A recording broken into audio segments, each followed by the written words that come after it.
I know mold is something that many people don't think about when it comes to their health. So, how can mold exposure impact the body, maybe in ways that people don't immediately realize? hmm That's a great question. Mold can impact almost every system of the body. So, anything from sinus infections and allergies, increased seasonal allergies, increased food allergies, to brain fog, neurological issues. Anxiety is a huge one. A lot of people have anxiety.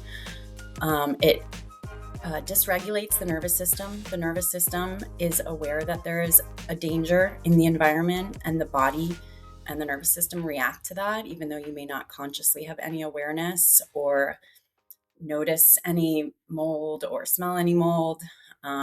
There can be increases in sensitivity to light, sound, smells. The body becomes taxed with its detoxification system. So there can be an increase in urination. There can be bowel issues, constipation, diarrhea, gut health issues, joint pain. The list really is long. Vision changes, tinnitus, hearing loss, nosebleeds, trouble breathing, shortness of breath. Yeah, all the fun stuff. So, a Mhm. terrible Memory list. loss, dementia. Yeah, great. Even more. Yeah, And yeah. so, I know that, I talk a lot about nervous system regulation also, and I'm just wondering how our environment, especially our home, and especially under conditions with mold or things like that, can influence whether the nervous system feels safe enough to heal. Mhm. Yeah, I think it's absolutely the foundational point. I think without having a safe environment, I don't even know if it's truly possible to heal. I think safety is the first step in feeling in the body being able to take care of what it needs to do. It needs to be in a regulated state for it to be able to start to feel safe to detox, for it to sleep properly, for it to digest properly. Healing is really it is an absolutely necessary foundation for healing. Yeah, because it's like Mhm. the nervous system's gonna prioritize survival. So, Exactly. it's the right order of things. And so when someone removes a major environmental stressor like mold, what would they expect to maybe see in their nervous system and overall health?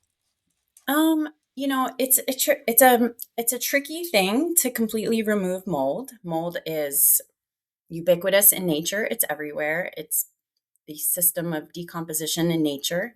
Every time you open a door or a window, there are mold spores that blow in. So you never fully eradicate your exposure to mold, but trapped indoors, mold becomes very virulent and dangerous.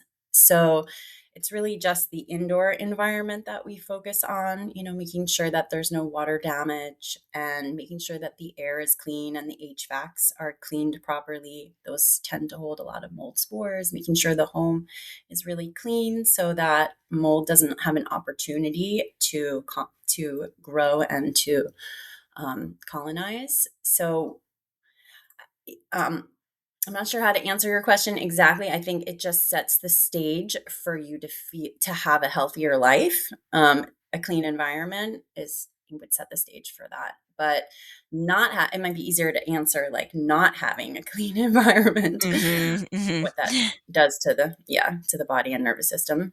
What should people look for in their house? Like, what are some signs? Because obviously there's, potential like where there's no smell or maybe you Mhm. can't see it. I know, and some of these signs that you're mentioning, it's a long list, so it could be something else too if someone's feeling it. Maybe they have 2 or 3 of the symptoms you mentioned. What would Mhm. be like the first steps maybe you would recommend that they do in their house? Mhm. Well, mold really can form anytime you have moisture and a substrate for the mold to feed on. And so that can be anything. It can be dust, pet dander, it can be the skin that comes off of your body that floats around in the air that you see through the filtered light when you're looking at the window. So, keeping your home really clean is a critical first step. And then being aware of mold, making sure there's no cracks in the tile around your bathroom floors, or you looking for moisture damage, which might appear as bubbling paint or discoloration on walls or ceilings or around venting. Making sure that your HVAC unit is cleaned. The HVAC and air conditioning units tend to be moist and dusty. So that is a perfect environment for mold to fester. And then when you turn it on, the air blows that everywhere. So that's a top priority, making sure those spaces are clean, making sure that your dishwasher is run regularly and you don't have stagnant water in there. Front loader washing machines have a gasket in there, which can easily become moldy. They need to be cleaned properly. If you do see any mold on those, it's really better to have that taken out and put a new gasket in, or even better, replace with a top loading machine. Anytime there is any sort of water intrusion, making sure that it's cleaned up right away and that there's no lingering moisture that can penetrate through wood or other surfaces. Um, yeah. And, So, and what does your company do? Like when someone calls and they say, I'm not sure if I have an issue, or maybe they do know that they have an issue. Do you guys come in and determine whether there's a problem and clean it up? Like what do you mhm. guys do? Yeah. So we have a mold remediation company, and we do have some interesting technologies to help with mold inspection. We're not mold inspectors, but we do go in and we are qualified to do a site visit. My partner has a 25 plus year contracting building background, so he's very knowledgeable about buildings and structure. And so he'll do a visual site assessment. He'll look for any signs of water damage or mold. And then he can also do sampling. So we'll do laboratory sampling of the dust or an air sample if there is reason for concern, or the customer would like to double check with laboratory results. We also have something called an Instascope scanner. This is a laser particle detection scanner. This is very high technology that basically reads the concentration of particles in the air to tell you what's in there, and will determine concentration of mold spores, bacteria, VOCs, and other bioaerosols. So this is actually a military grade laser that was developed for the detection of anthrax in the United Kingdom, and the company has since been bought, and the technology has been applied for mold detection. So we just use these as tools to really help us identify where there might be an issue and what's going on in the home. It's very difficult if you don't have tools like this to kind of do this detective work, because mold is it's very easy for it to hide. It can be under the flooring, it can be behind sheetrock or layered, underneath cabinets. It's easy for it to go undetected. So this gives us a lot of information that we can work with and help really figure out what's going on in the home. But our real specialty is actually the remediation side. So we have a couple of things that we do. We do traditional tear out, which is, I believe that this is necessary to really create a safe environment, is to properly remove the damaged materials. And then after that's done, we offer a complete sanitization of the home with a hospital grade dry vapor fog that basically pressurizes into all the rooms, into all the cavities of the home, into the HVAC units, into all the crevices, into the upholstery, and it sanitizes and denatures any mold spores or mold fragments that have been released or have been spread throughout the home before the work was done. So that kind of sets us apart in the mold remediation world. There are other people who do fogging, but this technology is a very clean product. It's used in organic food manufacturing plants, and it's also safe for humans and animals to go into the space afterwards. It's made from something called parasitic acid, which is a compound of hydrogen peroxide and vinegar. So, yeah. Mhm. Do you guys clean, like, if it's, like, through the wall units or, like, Mhm, situations like that? Like, I know personally, I've called companies and been like, "Okay, I've had my unit for 2, 3 years. I'm thinking it needs to be checked for mold." And they'll say, "Yes, we do that," but what they clean with is, like, a really strong chemical, and I'm like, "That can't be better because now mhm, that's in my system and I'm blowing that back into the house," you know? mhm. So, how do you guys clean something like that? So we use the parasitic acid to sanitize the HVAC system. We also do have somebody that we work with who will clean the ducts and the air conditioning units prior to us coming in and doing the sanitization because we do want to get rid of any dust and debris that's lingering in there before we just add onto it. You know, we really want to have a clean start and then we'll go in and sanitize. Now, I can't help what's been done before in terms of like chemicals, but I would assume once it's dry, it's probably safer than, when they're actually administering it. Right. Mhm. Mhm. Do you have any techniques that you rely on, like air purifiers or things that you kind of would recommend that people keep to just Mhm. help their environment? Yeah, absolutely. We have air purifiers all throughout our home. Mhm. We also use ionizers, um, which is another type of technology that puts an oxygen ion into the air and it grabs onto particulate and drags it down so it's not floating around. So that does help give the air a cleaner, fresher feeling as well. We actually added an ozone generator to our washing machine as well, so that all the water going through the washing machine and everything that we're washing always gets washed with ozonated water. That's so cool. I didn't know you could do that. Hmm. Hmm. Yeah, I love it. And it makes Yeah. the clothes feel really fresh and takes any kind of odor out as well. Wow. Okay. Hmm.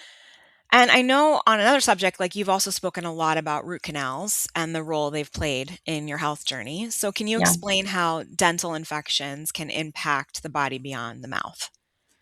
Absolutely. I think a lot about root canals and mold remediation. I think that they're actually very similar. So, the root canal is basically like an infection, similar to water damage underneath your flooring. There's bacteria and all kinds of other nasty things that are breeding in the gums of your mouth. Unfortunately, because I had an eating disorder for so many years of my life, I really damaged my teeth. And as a result, I weakened the enamel and I had to have a lot of dental care over the years. I've had basically at one point 13 root canals. Wow. Yeah. So, and I knew that was not a good thing for myself, but you reach a point when you don't have any choice because you just have to take care of the tooth and this is what you're advised to do. So, I did the best that I could in terms of the dental care, but my mold journey started with a root canal because I had a root canal that needed retreatment. It was infected and I had gone into the dentist and they wanted to retreat the root canal. I let them do it. And then I had a massive sinus infection that ensued right afterwards. It went up into my head. I had extreme pain all throughout my head and my sinus. And this actually lasted for well over a year.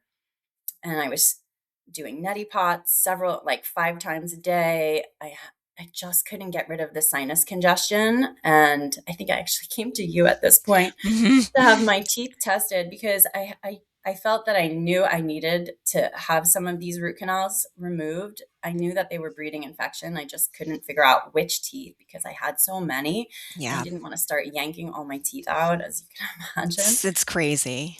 Yeah. So, so I went on a journey to kind of figure out which teeth were really causing me trouble and eventually did have several of them removed by an oral surgeon properly. So they were cleaned down to the bone, and then they were uh, they were put stem cells and PRP were placed inside the gum so that the bone would regrow properly and wouldn't leave a cavitation behind, which is a hole, which is another opportunity for bacteria to fester. So anytime you've had a wisdom tooth removed as well, if it hasn't been properly regrafted with bone or stem cells for the bone to refill in, it could potentially harbor bacteria. So when I had my root canals removed, I actually had them biopsied. I actually had the gum tissue biopsied, and there were staph infections that were off the charts, as well as like at least 10 different other types of infections and bacteria that were all in the red zone. Crazy. Yeah. And so what I didn't know at the time was that the sinus infection was actually mold related as well, because when you're in a moldy environment, which I was at the time, and you're breathing in mold spores and toxins, mold actually forms a biofilm on the inside of your nasal passages. So that was part of why I couldn't get rid of the sinus congestion, is because I was continually being exposed to mold, and there was a biofilm that was very heavy and very strong inside of my nasal passages. But when I went for this dental surgery, they actually cleaned the gum and injected my sinuses with ozone, and this helped to break down that biofilm. So I really did start to feel a lot better after I had those teeth removed. And I think it was two part. The infection had been lifted from my body. My body had an opportunity now to start healing without this toxic burden. And then also the biofilm was cleared. And so that made a huge difference for me as well. Absolutely. That's Hmm. quite a number of things that you were dealing with at once. It's a lot. Yeah. And I know that your healing involved physical detoxification, but also emotional and somatic work. Why do you Hmm. feel emotional stress and trauma are such an important part of healing and chronic illness? Healing chronic illness, I should say. Yeah. Um, I mean, for me, I think that they were probably laid the foundation for me in my nervous system as a sensitive human to, to deal with it, to be susceptible to trauma and to health issues. I think I really needed to clear those original sensitivities and wounds and hurts and pains that I held inside of myself, and strengthen who I was as a human person, Mhm. to really then heal the physical part of myself. So it's hard to separate. I think we're Yeah. really multidimensional, and we all have our own journeys to go on. Absolutely, and the emotional and the physical are so intertwined, and, feeling you can feel more safe without a toxin in your system, but if your nervous system is wired from emotional trauma to feel Mhm. unsafe, removing that toxin isn't enough, Right. so it makes total Mhm. sense, and what Yeah. practices helped you regulate your nervous system and your recovery? So I have a long list. That's great, share. You could share your favorite. Okay, great. I would say realigning with nature is really one of the big keys for me. I luckily moved upstate during COVID, and this was kind of at the beginning of my root canal journey with the surgeries and everything. And I started a garden. I spent a lot of time outside barefoot in nature, under under the sun, under the moon, in the rain. I love it. And aligning to my circadian rhythm was a big one as well. I had lived in the city prior to moving upstate, and I thought it was okay to go to bed at 1 o'clock, 2 o'clock in the morning as a single mom. That was kind of like my time. But I really needed to get on a schedule, on a rhythm that synced with the daytime and the nighttime, and get good sleep. And saying no to a lot of things that weren't really serving me. I had to walk away from my business that I loved, that I'd had for a really long time. I was a jewelry designer in New York City. I had my own shop, and I loved it. It was a beautiful time in life, but it didn't feel right anymore, and I just needed to take care of myself and my health and let that go. Dancing. Dancing has been so transformational for me. I think I used to practice yoga, and I love yoga. It's wonderful, but dancing gave me another type of freedom in my body, and really helped me move in ways that my body needed. It's just it's ecstatic dancing that I'm Mm, referring to. mhm, Yeah. So mhm. I really let my body do what it needed to do. And I had moments in dancing where I really felt things leave my body. I felt like emotional releases. I felt structural realignments. So dance has been really transformational for me. I love that, and it's such an Mhm. array of different things you're doing, and it's all amazing for different reasons. So Yeah. do you feel, like now you have a rhythm with these things, or, like, are they part of your daily life? hmm Yeah, definitely. I haven't always been the best at taking good care of myself. I think I'm very good at taking care of other people, but taking care of myself has always been a bit of a challenge. But I'm really I do a lot of wellness these days to take good care of myself. Luckily, I have a wellness center. Yes, that So was my next yeah, question, to hear more about what you're doing there. okay. But some of the things that we have here, like neurofeedback and red light therapy and infrared sauna, have helped me so much as well. So all of those have been really helpful for my nervous system and Mhm. and just relaxing, being gentle with myself. Actually, wearing organic clothing has really made a big difference for me as well. My skin became super sensitive when I was in mold, and Mm. everything just felt uncomfortable. Wow. So That's a good point. People don't even think yeah, about that. So I had to throw away anything with polyester, nylon. As soon as I even put it on my skin, my body rejects it. Wow. Do you still feel that too? Or Mhm. yeah. Yeah. Wow. So tell us a little bit more about Peak Life Holistics and what you guys are doing there. Peak Life Holistics is a wellness center. We built it into our home actually at the beginning of COVID. My partner, my fiance, and I built it together, and he really helped put this together. He's sort of segued into the mold business now, but this is his baby as well. So initially, it was really just for us. We bought a sauna as one of our first purchases for our home, and we were just planning to use it for ourselves. But both of us are very passionate about health and healing, and we've both taken our own paths on discovering, um, the different avenues of healing and what we're interested in. And so each of the components that we brought into the wellness center have been things that we just either wanted for ourselves or were really fascinated by. So um, we have a special red light therapy bed, which includes frequency, vibration, light, and sound.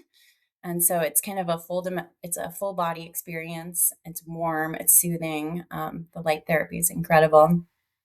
And we have our infrared sauna. We have a cold plunge. We have something called exercise with oxygen. Mm. I hmm feel like I've seen Instagram videos of people doing this. It's so cool. Yeah. It's a lot of fun, and it It's like helps wearing the bring mask, right? Like you wear yeah. exactly. Yeah. And so traditionally it's used with a bicycle. It's a cardiovascular workout with supplemental oxygen, and then we alternate between high and low oxygen to drive oxygen into the body. So a lot of people use the bikes, but recently, because I'm a girl and I love dancing, I've been using it with my trampoline. Oh, I love it. And it's so much fun. That is fun. I love the Yeah, trampoline too. yeah. So it gives That's you a lot great. of vitality and strength, and really has helped me to clear the toxins from my lungs. Mm. Mhm. Like from the And then we mold have and all that, you mean? exactly. Mhm. Mhm. And then we actually have neurofeedback brain training as well. Yeah, and that we got because our son was having anxiety for many years, and I think the root cause for him was probably mold as well, because he was being exposed in multiple places, different homes at school, and he was reacting to that as well. And the neurofeedback system we got as kind of a last attempt before going to medication. We really didn't want to do that route, but he was really severe for a long time. And so we decided we were going to try neurofeedback, and he had a phenomenal response to it. It just immediately lifted his mood.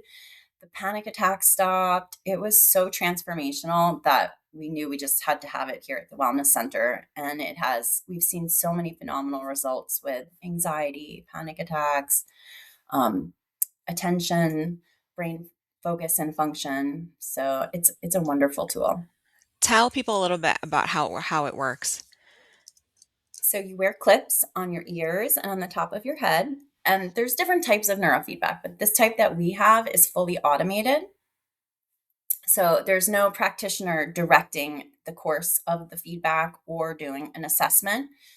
The client simply wears the clips and listens to a 33-minute music meditation while they relax. They can even lay down. We usually put a blanket on them. They can take a nap if they like.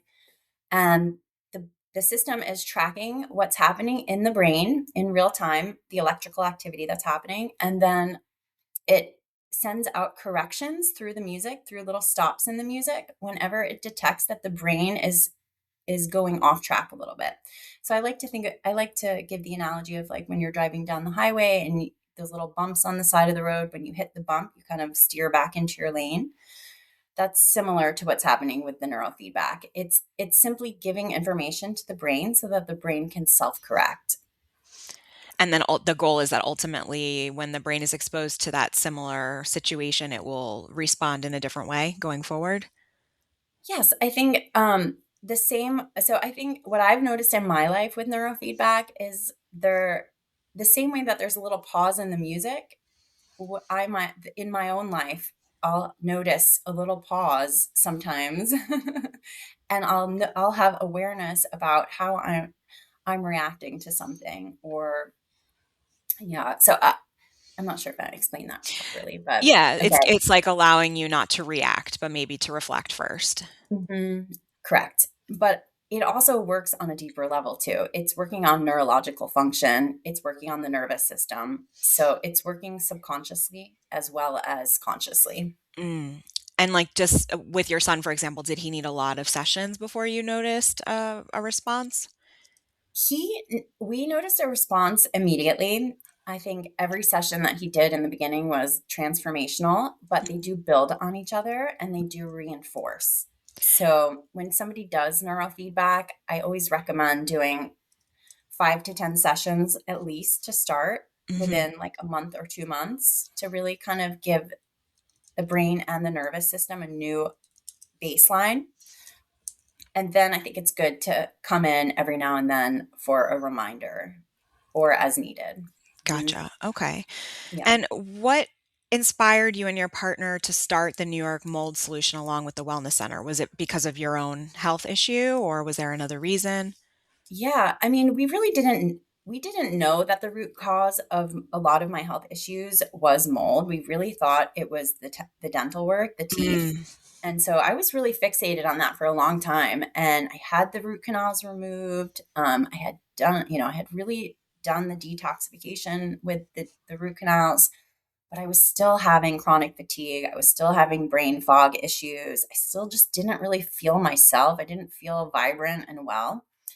And, we listened to a lot of podcasts. And one day I came across a podcast about mold, and it was just like a light bulb went off. And I realized, oh my gosh, this is what's been going on with me, because I fit every single description of somebody who had been mold sick. And then we really started investigating. We realized we still had a mold issue under our laundry room where there had been an old leak under the floor.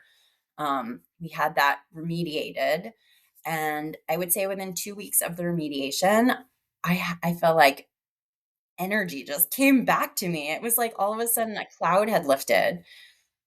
So that really dominoed into a lot of investigation about mold and homes and really set us on the mold path. And the more we learned, the more we saw it in all of our clients. We had client after client coming in with anxiety and panic attacks, and then we'd inquire and look at their chart. We'd look at how they had filled out their intake form, and they had all the other symptoms of mold illness as well. So we really started to see that this is a massive problem. Most people have no idea. Doctors are not trained in mold sickness or and are just not mold literate at all, unless if they've had their own experience or studied it on their own. So we realized, I mean, we're in the wellness space. We're here to help serve people, and this is just a huge problem. And so we really figured that this is where we need to direct our energy. it makes sense. When something comes from a personal experience also, it's like you're that much more passionate about it and directed too. And Mhm. it is such a huge problem. So What Yeah. is one thing people can start doing today to create a healthier environment for their nervous system? Mm. Starting their day with sunshine instead of their phone. More gratitude practices. Um, yeah, I'd say that those are two really easy ones that are really transformational if you commit to them. So both of those. I love that. And how can people work with you? They can work with me personally through the Wellness Center. I work as a health coach here, and I also have programs where people can come in and use our light therapy or the rest of our wellness services. So that's at Peak Life Holistics.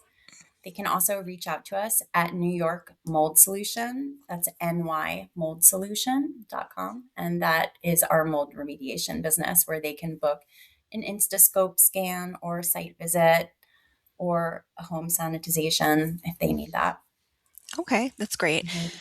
Um, to learn more about Elise's work with mold remediation and holistic healing, visit the Peak Life Holistics, as she mentioned, in New York Mold Solution, which will be in our show notes. And to reset your nervous system, check out the Total Reset package on my website and receive $100 off when you mention Mindful Chats. So, Elise, thank you so much for being here today. It was really eye opening. I know that the listeners got so much out of this conversation, and I appreciate you taking the time to share your expertise and your insight. Thank you so much, Nicole. It was a pleasure. Thank It you was for having me. Yeah, my pleasure. So, everybody, thank you again for tuning in and have a beautiful day.